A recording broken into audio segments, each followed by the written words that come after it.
જય ગજાનન, જય માતાજી। કળિયુગની અંદર કુળદેવીના આશીર્વાદ કેમ જરૂરી છે ચાલો જાણીએ। જાણતા પહેલાં કમેન્ટની અંદર જય માતાજી જરૂરથી લખી દેજો અને આ વિડીયોને શેર કરવાનું ભૂલતા નહીં। દરેક લોકોના જીવનની અંદર કંઈક ને કંઈક સમસ્યાઓ આવતી હોય છે, દુઃખ આવતા હોય છે। એ દુઃખમાંથી મુક્ત થવા માટે આપણે અનેક પ્રકારના રસ્તાઓ લેતા હોઈએ છીએ।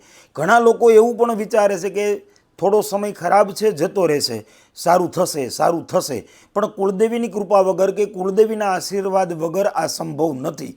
તમારા જીવનની અંદર જો તમે આગળ વધવા માગતા હોય, તમારા પરિવાર સાથે તમે સુખથી જીવન જીવવા માગતા હોય તો તમારા કુળદેવીના આશીર્વાદ તમારી ઉપર હોવા જરૂરી છે। માટે કુળદેવીની કૃપા પ્રાપ્ત કરવા માટે અને કુળદેવીના આશીર્વાદ માટે આપણે શું કરવું જોઈએ તો કે આ એક શ્લોક તમારે રોજે બોલવો જોઈએ। સવારે તમારા કુળદેવીની સામે ઘીનો આડીવાટનો દીવો કરીને આ શ્લોક બોલવાથી તમારા કુળદેવી સદૈવને માટે તમને સહાય કરશે।